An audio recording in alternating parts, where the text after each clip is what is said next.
Olá, nós resolvemos hoje conversar um pouquinho com os senhores sobre o custo do acidente, da doença do trabalho para o empregador.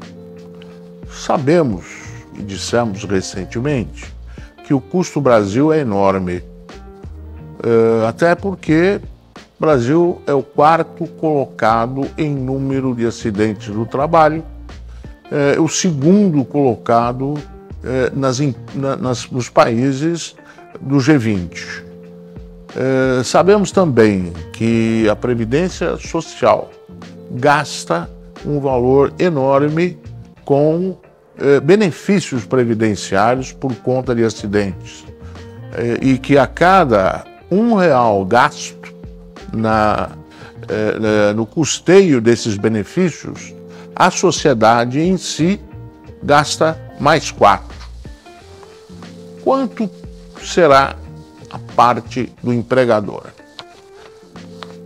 Difícil calcular, mas nós vamos falar hoje que é muito mais barato, e vocês vão entender, prevenir os acidentes e as doenças do trabalho do que pagar um custo alto quando o acidente ocorre. Primeiro, falando de risco de acidente de trabalho, o famoso RAT, as empresas pagam 1, 2 ou 3% para o seguro acidente de trabalho. Todas as empresas. Vamos pensar naquelas que pagam 3%. São aquelas que têm maior risco de ocorrer o acidente e a doença. Quando a gente fala risco, dá a impressão de que são as mineradoras, de que são as usinas. Não. O banco, o teleatendimento, a saúde também paga 3%, porque estatisticamente ocorrem muitas doenças e muitos acidentes nessas categorias profissionais. O FAP, Fator Acidentário de Prevenção, aquilo que a gente já conversou, que classifica as empresas em boas ou más. As boas pagam metade do RAT, ou seja, aquelas empresas que pagariam 3%, aquelas que não causam muitos acidentes, pagam apenas 1,5%. Porém, aquelas que deixam ocorrer os acidentes ou que os acidentes são muito frequentes, vão pagar 6% do RAT. Então é uma diferença, né? 1,5% para 6%. Também, aquelas pessoas expostas a riscos recebem um adicional ao salário, que é o adicional de insalubridade e ou de periculosidade.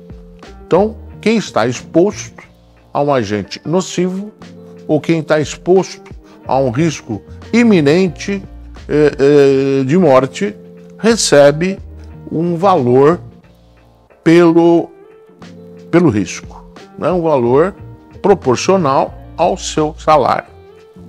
Isso é um custo para o empregador. Quando ocorre um acidente ou uma doença, o empregador paga os primeiros 15 dias de afastamento. Também é um outro custo.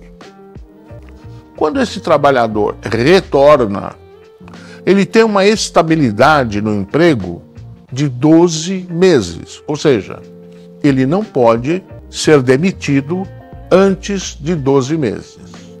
Geralmente, este trabalhador volta com mágoa e é complicado trabalhar com isso.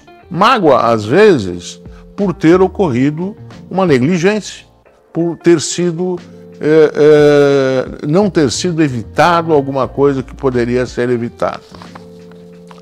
Além disso, todo o período de afastamento, o empregador paga o Fundo de Garantia por Tempo de Serviço, o FGTS, que naquele afastamento não relacionado ao trabalho, o empregador não deve pagar. Custo de selecionar outros trabalhadores. O treinamento dos novatos não é pequeno esse custo. Ele vai substituir ao acidentado. Também a diminuição do ritmo de produção e os problemas com os produtos ou com os serviços que fica para esse empregador. O estresse e o medo dos colaboradores que estavam presentes, que assistiram a esse acidente. Medo de ocorrer com ele, medo de ser o próximo. As ações regressivas da Previdência Social para com o empregador. Por que isso? É lógico que a sociedade não deve pagar por alguma coisa que não fez. E quem causou esse acidente foi uma determinada empresa. Então, a Previdência Social começou a acionar as empresas para que elas custeiam o acidentado do trabalho. Não é justo que toda uma sociedade, ou seja, a Previdência Social, pague por alguma coisa que foi cometida por um determinado empregador.